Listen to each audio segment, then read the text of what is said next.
Assalomu alaykum hurmatli obunachilar. Mana payshanba kuni 19-iyun soat 7:15. Kundalarni kestiryapmiz. Akalar, ukalar, mana o'zimizniki birinchi kesish. Endi o'zimiznikini har kun uyda videosini qo'yib boramiz. 4-5 ta odam hozir Telegramdan savol jo'natib bizdan so'rayapti mana shu kavrakda kesish masalasi bo'yicha. Chunki o'zlari kesayotganligi uchun kavrakda endi misol uchun hammasi ham bitta razmerda bo'lmaydi-ku. Misol uchun qaysidir kavraklar katta bo'ladi, qaysidir kavraklar kichkina bo'ladi-da. Misol uchun birinchi ochganda hozir tushuntirib o'taman. Birinchi ochganda обязательно misol uchun mana ustani men qara Anvar, mana Anvar. Ustani qo'lida pichoq cho'tka bor. Cho'tka nima uchun kerak bo'ladi? Doim sizga kerak. Mana. Usti rasvo bo'ladi baribir mana. Cho'tkalaysiz, qarang. Ochildi, ko'rdilaringmi? Toza bo'ldi. Ana endi buni misol uchun kesgandan keyin bundan chiqadigan xoh shira, xoh donak bo'lsin, sifatli bo'ladi. O'shaning uchun pichoq bilan yoningizda qayroq mana shunaqa cho'tka bo'lish kerak, to'g'rimi? Birinchi kesimni kes. Ana. Ko'rdilaringmi mana? Qanaqa kesilganini.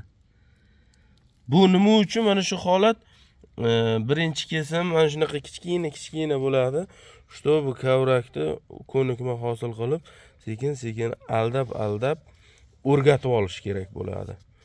Shu o'rgatib olishni sababidan mayda kesamiz. Yopaver Anvarjon. Bu mayda kesish, misol uchun hozir ko'rdilaring, kichikroq kesdik-a. Undan keyin ikkinchi kesimda bundan sal kattaroq kesamiz. Uchinchi kesimda bundan ham sal kattaroq kesamiz. To'rtinchi kesimlarda bundan ham sal kattaroq kesamiz. O'sha 4 dan keyin o'sha polni ketaveradi keyin. To'g'rimi Anvar?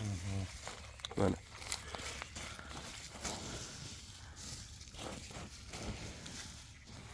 Bu aziz obunachilar, soat 7 ertalab buni xoh 6 da kessangiz ham bo'ladi. Ertalab tong azon nechidan kessa bo'ladi o'zi? Kun ochiq bo'lsa. 5 dan turib ham kessa bo'ladimi? Bo'ladi. Ha? Bo'ladi, kavrak ko'p bo'lsa aylantirilmasa. Bir kunda bitta misol uchun sen nechta aylantira olasan mana shunaqa kavrakdan? 500 lar yaqin bo'lsa. Yo'q.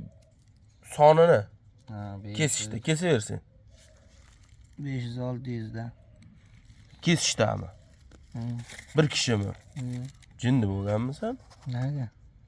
3000 dedi. Bir kunda emas-da. Ha. 2000 ta qilsa bo'ladi. 2100 ta, 700 tadan 3 kunda.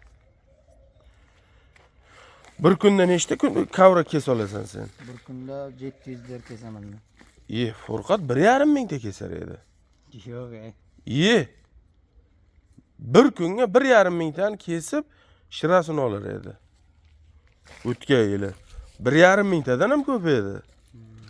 Bir kunda seli. Mana, buni kesganmiding? Mana aziz obunachilar, mana shu joy kesilgan, ko'ryapsizlarmi? Bir kunda usta nechta kavrakni kesishdi, uni batafsil bitta video qilamiz, lekin asosiy mavzuga qaytadigan bo'lsak, mana. Mana shu endi 2 kun turgandan keyin donak-da. Donak bo'ladi, ko'rdilaringmi? Bo'ldi, yop. Bizga ko'pchilik mana savol beryapti-da, hozir aziz obunachilar, mana yerda bu qismiga ham o'tamiz. Kavrakni juda ko'pchilik so'rayapti hozir. Tanasi katta, kichik bo'lsa ham bir xil kesiladimi, deyapti. Endi prinsipi qarab kesasiz. Ozgina misol uchun kavrangiz agar kattaroq bo'lsa, sal kesimi ham salgina o'zgaradi. Mana. Misol uchun men bular endi lavlagidek katta turibday bo'lib ketgan. Mana shularni o'rtacha shu tirnoqni yarmiday, bosh mardoq tirnog'ingiz yarmiday bir chertib kesib olasiz. Chertib kesib olasiz. Keyin har kesishda yuqaligi, varoqni yuqaligida qilib kesasiz. Keyin har kesganingizdan ozgina kattaroq kesasiz. Tushundilaringmi? Xudo xolasa uyda bugun birinchi kesishni boshladik, endi bizni kuzatib borsalaring, ikkinchi kesish, uchinchi kesishlarni hammasini qo'yib boramiz. Keyin mana shu sizlar ko'rayotgan videolarda tushunmagan savollaring bo'lsa, izohda qoldiringlar. Nimani tushunmagan bo'lsalaring, shu haqida ma'lumot beringlar yoki ma'lumot bering deb yozsalaring, men o'zim sizlarga keyin savollaringga javob beraveraman. Sog' bo'lasizlar, salomat bo'lasizlar.